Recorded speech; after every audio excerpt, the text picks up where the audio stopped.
Hello மக்களே, வணக்கம். Welcome back to my channel.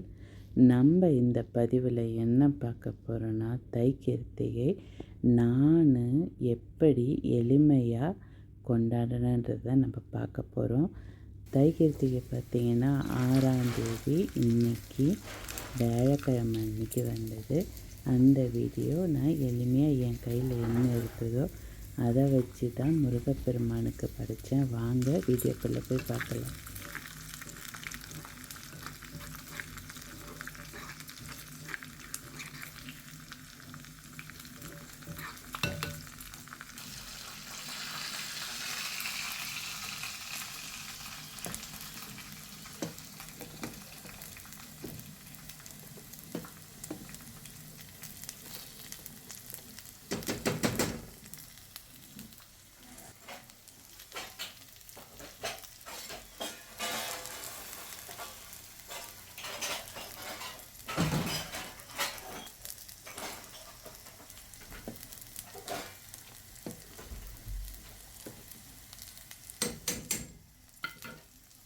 பார்த்திங்கன்னா நான் ரொம்ப சிம்பிளாக தாங்க பண்ணேன்.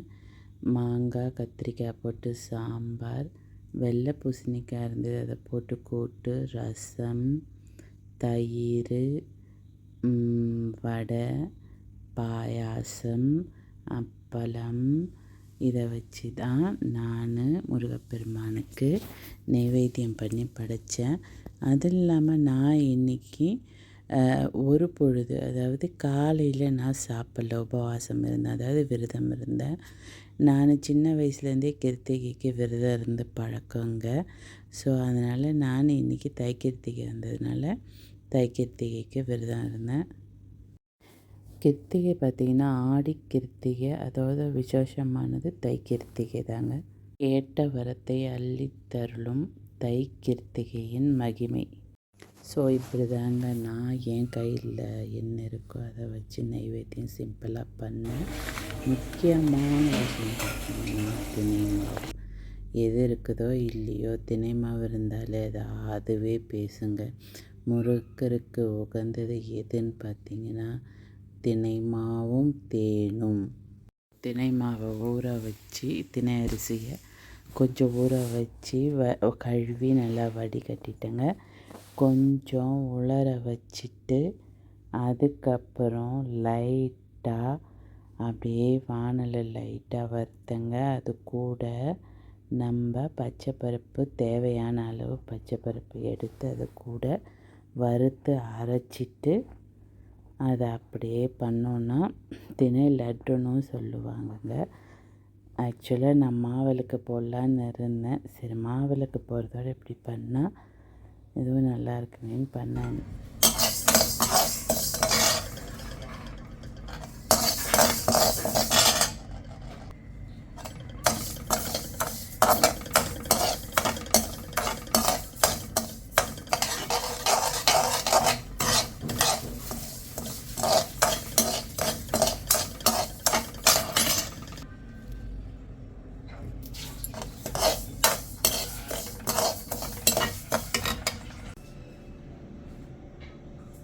Little put here, 1 spoon. Okay, enough.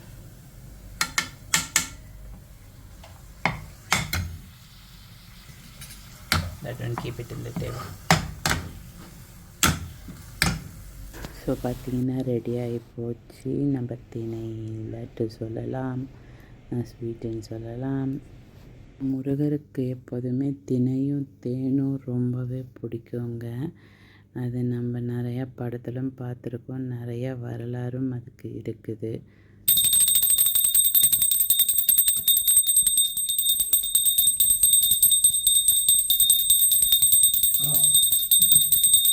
முருகருக்கு டோனி ஊந்து கும்பிடு.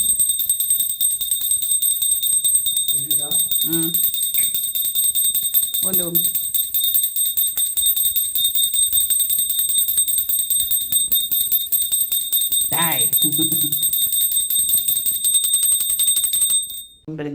சித்திரை முதலாவதாக தொடங்குகிற 12 மாதங்களில் 10வது மாதமாக மலர்வது தான் தை மாதம்.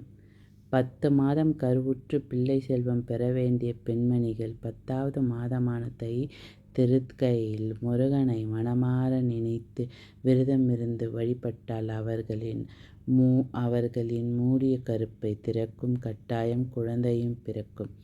எனவே இந்த தை கிருத்திகை தினத்தில் விரதமிருந்து கந்தவேலையை வணங்க அனைத்து கவலைகள், பிரச்சனைகள் எல்லாம் நீங்கும். தை மாதத்தில் வரும் கிருத்திகையில் விரதமிருந்து கந்தவேலை வணங்கி வழிபாடு செய்தால் நிச்சயம் திருமணத்தடை நீக்கம் என்பது ஐதீகம். சஷ்டி திதி முருகனுக்கு உகந்தது. சஷ்டி விரதம் சக்தி வாய்ந்தது. அதுபோல 27 நட்சத்திரங்களில் கார்த்திகை நட்சத்திரம் முருகப்பெருமானுக்கு உகந்த நட்சத்திரம். மாதந்தோறும் வரும் கிருத்திகை நட்சத்திரம் சிறப்பானது. கார்த்திகை பெண்களை சிறப்பிக்கும் வண்ணம் கிருத்திகை விழா கொண்டாடப்படுகிறது. ஆண்டுக்கு 3 கார்த்திகை தினங்கள் அதீத முக்கியத்துவம் பெறும். அவை உத்தராயண துவக்கமான தை மாதம் வரும் தை கிருத்திகை, கார்த்திகை மாதம் வரும் பெரிய கிருத்திகை மற்றும் தட்சிணாயன துவக்கமான ஆடி மாதத்தில் வரும் ஆடி கிருத்திகை. போதும் ஏந்திரு.